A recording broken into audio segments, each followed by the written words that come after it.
모닝 브리핑입니다. 전거래일 국내 증시는 혼조세를 보였습니다. 엔비디아는 호실적을 발표했지만 FOMC 의사록이 다소 매파적이라는 분석 속에 양시장은 좀 보합권에 머무르는 모습이었는데요. 네, 맞습니다. SK하이닉스가 20만 원을 돌파하는 등 반도체주가 힘을 내줬고요. 또 태양광 에너지와 또 엔터주도 상승한 점이 특징적이었습니다.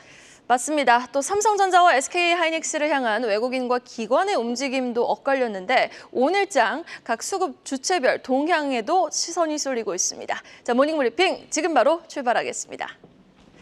산을 넘기 전에도 넘고 나서도 개운치 않은 건 마찬가지입니다. 엔비디아 실적 발표란 큰 산 하나를 앞두고 관망세가 짙었던 시장. 그러나 그 큰 산 하나를 겨우 넘고서도 관망세가 짙은 시장. 5월 23일 목요일장 한마디. 왜 엔비디아만 좋아요? 국내 증시는 차별이 서럽네요입니다. 이 엔비디아의 어닝 서프라이즈와 주식 분할 결정에 시간의 거래 엔비디아만 신났지 그 신나는 에너지가 국내 반도체주들에게까지 아주 화끈하게 확산되지는 못했던 거죠. 하이닉스가 20만 원을 찍었지만 음봉 마감하고 삼성전자가 12시 넘어 상승 전환에는 성공해 줬지만 상승폭은 아쉬웠던 전거래일. 오로지 그 AI 칩을 돌릴 탄소 중립 에너지 테마만 활발히 순환매가 이루어졌던 전거래일. 자, 그럼 더 구체적인 마감 수치와 수급 동향까지 확인해보고 오시죠. 네, 어제 코스피는 약보합, 코스닥은 강보합 마감했습니다. 엔비디아의 어닝 서프라이즈 소식과 정부의 반도체 지원 정책에 힘입어 SK하이닉스가 20만 원에 도달했는데요. 하지만 연준의 FOMC 의사록이 매파적으로 확인된 점이 코스피 지수의 하락 압력으로 작용했습니다. 0.06% 하락한 2,721선을 기록했고요. 또 개인과 기관이 모두 팔면서 3거래일 연속 하락세를 보였습니다. 네, 코스닥은 하락 출발했다가 엔터와 화장품주가 크게 올라주며 지수 상승을 견인했는데요. 외국인과 기관이 각각 696억 원, 그리고 외국인이 490억 원 샀고요. 또 기관은 332억 원 순매수했습니다. 또 지수는 0.1% 오른 846선에 거래를 마쳤습니다. 네, 한편 어제 금통위가 기준금리를 연 3.5%로 동결했는데요. 이미 예상됐던 만큼 시장에 큰 영향을 미치지는 못했습니다. 네, 이렇게 지지부진했던 어제 시장, 그 속에서 올랐던 업종은 어떤 업종이었을까요? 네, 엔터와 수소차 그리고 반도체주가 힘을 내주는 모습이었습니다. 먼저 바닥을 헤매던 엔터주, 오랜만에 반등에 성공했는데요. 중국 문화여유국이 국내 록밴드인 세이수미의 베이징 특별 공연을 허가한 것으로 전해진 것이 영향을 미쳤습니다. 이는 그동안 한알령으로 중단됐던 한국 가수의 중국 현지 공연이 9년 만에 재개되는 건데요. K-팝 스타의 중국 공연이 본격적으로 재개될 수 있다는 기대감과 함께 에스파의 첫 정규 앨범 기대감까지 더해지면서 SM은 11% 급등을 했고요. 큐브엔터는 8% 가까이 올랐습니다. 또 어제 수소차 관련주도 강했는데요.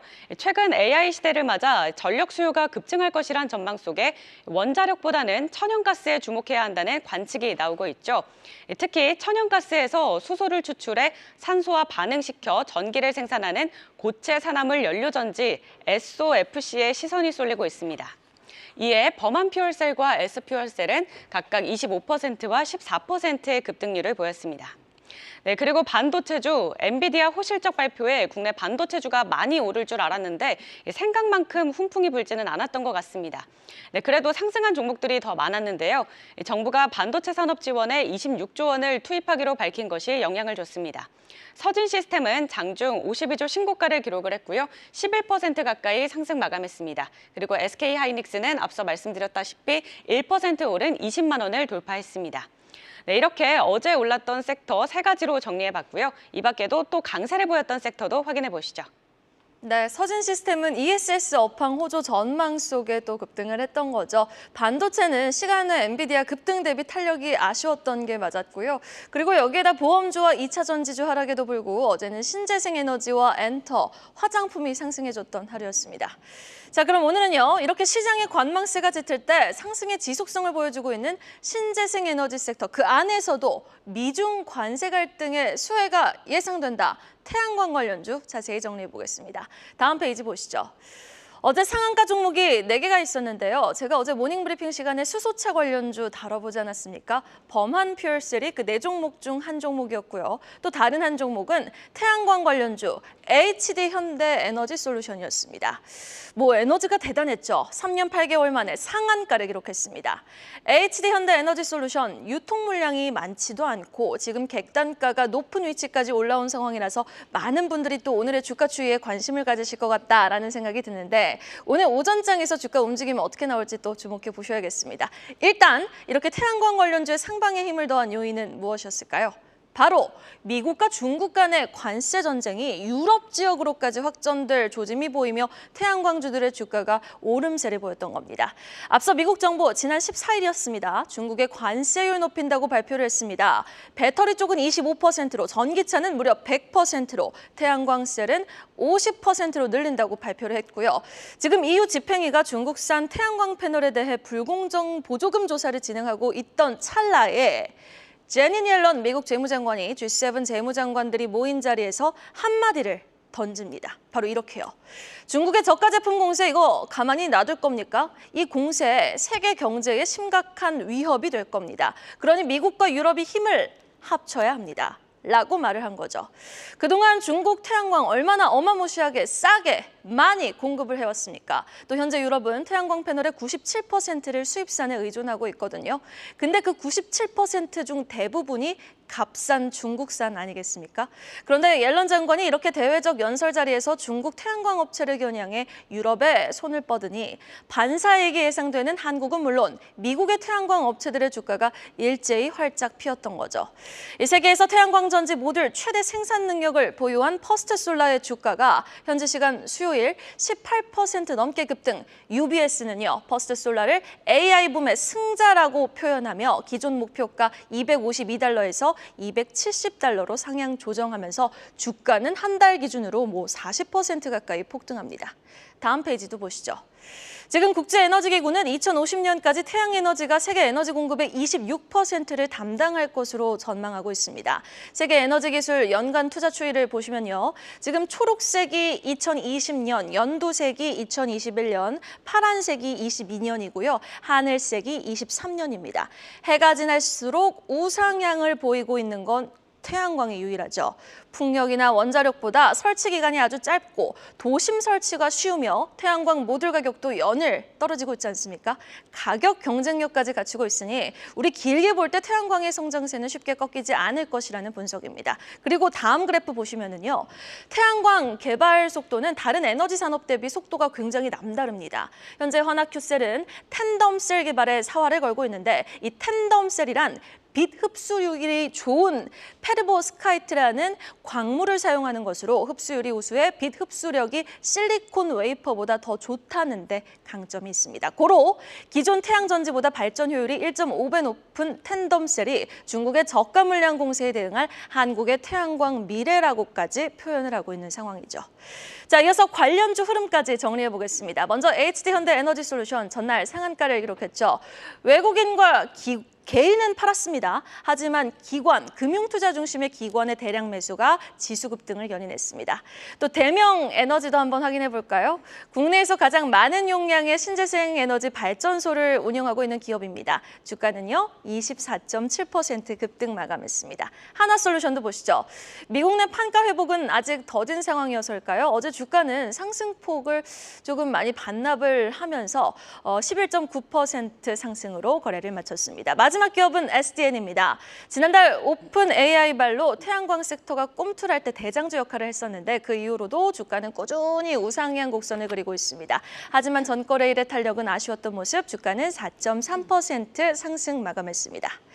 자, 이렇게 미중 갈등에 따라 또 AI 시대의 도래에 따라 전력 수요 급등에 따라 다시금 온기가 확산되는 태양광 관련주들.